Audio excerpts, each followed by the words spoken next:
Assalamu alaikum friends. My name is Noman Siddiqui and I feel honored to welcome you on my YouTube channel Tech Guide. Today is 3rd of February 2025 और आज हम video में बात करने वाले हैं कि सेकंड माइग्रेशन कब होगी। जो ये सेकंड माइग्रेशन है ये बेसिकली तमाम पायनियर्स के लिए एक माइग्रेन बन चुकी हुई है। हर मेरा जो सेकंड कमेंट होता है, थर्ड कमेंट होता है वो रिगार्डिंग माइग्रेशन ही होता है। और इस टाइम पे अगर हम स्टैटिस्टिक्स बात करें तो मोर देन कोई 65 मिलियन इंगेज्ड पायनियर्स हैं अक्रॉस द ग्लोब, लेकिन उसमें से जो माइग्रेशन का टारगेट अचीव हुआ हुआ है वो हुआ हुआ है 9.5 मिलियन। यानी अभी 1 मिलियन भी ऐसे टोटल पायनियर्स नहीं हैं जिनकी माइग्रेशन कंप्लीट हो सके।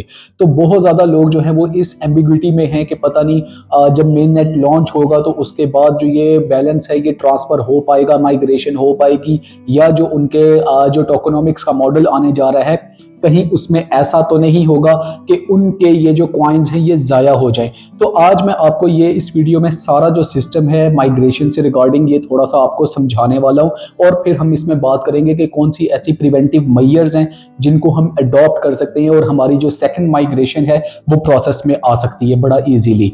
तो उसमें सबसे पहले तो जो मैं अगर आपको इसका सिस्टम बताऊं तो मेरे भाई this is not something like के किसी एक चीज़ के साथ कनेक्टिविटी हो और आप इसको कंट्रोल कर रहे हो, या बैक एंड के ऊपर डेवलपर्स या पाइकोर टीम इसको कंट्रोल कर रही हो और सेकंड माइग्रेशन जो है वो आपकी प्रोसेस में आ जाए।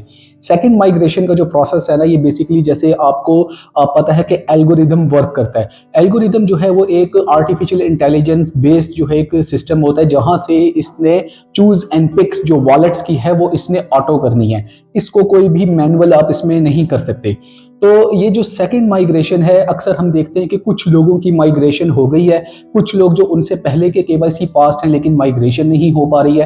तो ये वही वाला सिस्टम है कि आपके जो एल्गोरिदम है उसने इसको चूज एंड पिक जो है वो खुद से करना है, उसमें आप कुछ नहीं कर सकते। लेकिन आज हम उस एल्गोरिदम के साथ हमने किस तरह से प्ले करना है, उसको किस तरह से कन्विंस करना है कि हमारी माइग्रेशन हो, हम इस वीडियो में डिस्कस करेंगे। अब यहाँ पे जब इसकी सारी बात करते हैं कि सेकंड माइग्रेशन तक जो है वो पाइकोर टीम के कंट्रोल में नहीं है, तो जितने भी कंटेंट क्रिएटर्स या ऐसे लोग जो आके इसकी स्टेबल कॉइन प्राइस की बात करते हैं, पाइकॉइन की प्राइस की बात करते हैं और जीसीबी की बात करते हैं, मेरी तो समझ से बालातर है। और खैर मैं उनकी बात करना भी मुनासिब नहीं समझता, उनकी तो इतनी वैल्यू भी नहीं कि मैं उनके लिए बात करूं। तो इसमें हम अपना फोकस रखते हैं माइग्रेशन के ऊपर। अब इसमें आपने बेसिकली करना क्या है, जो इसकी प्रिवेंटिव मेजर्स हैं वो हमने क्या करनी है कि सबसे पहले जो हमारा अनवेरीफाइड बैलेंस है हमने उसको वेरीफाइड करना है। अब अनवेरीफाइड बैलेंस क्या है कि आप लोगों ने जितने भी रेफरल हैं आप लोगों के उनको आप कहें कि अपनी केवाईसी जो है वो अचीव करें। जब वो अपनी केवाईसी अचीव करेंगे तो जो आपको उसमें रिवार्ड अर्न हुआ है, जिसकी जो आपका बेस माइनिंग रेट था जो बूस्ट हुआ था आपके रेफरल्स की वजह से, वो आपके जितने भी अर्न किए हुए रिवार्ड्स हैं, जितने भी पाई कॉइन हैं, वो आपके वेरीफाइड बैलेंस में आएंगे। जब वो वेरीफाइड बैलेंस में आएंगे तो स्टेज 2 स्टार्ट होगी कि वो माइग्रेशन हो सके। और इसके लिए यहाँ पे एक जुगाड़ सिस्टम जो है वो ये है कि जितनी भी इस टाइम पे आप रिवार्ड्स जो हैं अर्न कर रहे हैं, जिसमें रेफरल का आता है, पाई नोड्स का आता है, इसके अलावा वैलिडेशंस का आता है, अगर आपकी सेकंड माइग्रेशन नहीं हुई ना तो कुछ टाइम के लिए रिवार्ड सिस्टम को रोक दें। मैं यहाँ पे आपको ये एक जुगाड़ बता रहा हूँ, एक बड़ी जिम्मेदारी के साथ आपको ये बात कर रहा हूँ कि अपनी जितनी भी वैलिडेशंस हैं या आपके जितने भी रेफरल्स हैं या आपके जितने भी ऐसी चीज़ें हैं उनको for a time being stop कर दें, ताकि आपके जो अर्निंग वाले कॉइन हैं, जो आपकी डेली के माइनिंग के कॉइन है, सिर्फ वही उसमें एड अप हो। फिर क्या होगा कि आपके जो एल्गोरिदम का सिस्टम है वो उसकी तरफ उसके ज़्यादा चांसेस होंगे कि जब आपका वॉलेट जो है एक स्टेबल सिचुएशन में होगा। वरना उसमें अगर डेली के इतनी वैलिडेशंस जो है वो आप कर रहे हैं और आप उस पर फिर आपकी वैलिडेशंस की जो परसेंटेज है वो भी इफेक्ट होती है। फिर टेंटेटिव अप्रूवल में जो है अगर आपकी केवाईसी चली गई है लिवनेस चेक की वजह से या आपके किसी भी XYZ रीजन की वजह से, तो ये सारा जो इम्पैक्ट है ये आपके जाके माइग्रेशन के ऊपर आ रहा होता है। माइग्रेशन तब होगी जब आपके पाई कॉइन जो है जो आपके वॉलेट में है वो एक स्टेबल सिचुएशन में होंगे, उसमें बहुत ज़्यादा फ्लक्चुएशन नहीं आ रही होगी, कोई आप उसके साथ खुद से छेड़खानी नहीं कर रहे होंगे।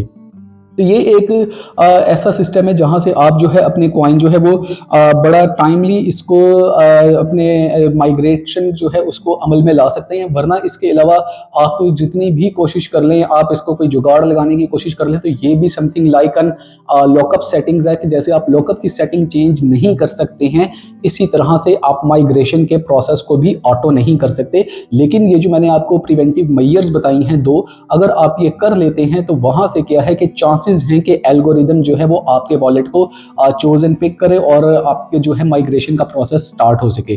तो ये वीडियो अगर आपको आई होप कि इंफॉर्मेटिव रही होगी और इस तरह करने से आपकी माइग्रेशन हो जाए, मैं आपके लिए ये इसके लिए दुआ भी करता हूँ।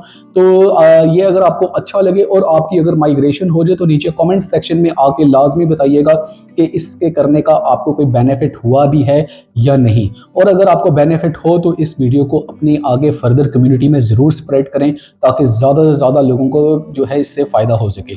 नेक्स्ट वीडियो तक के लिए मुझे इजाज़त दें, फिर एक ऑथेंटिक कंटेंट के साथ दोबारा हाजिर होऊंगा। तब तक के लिए अल्लाह हाफ़िज़।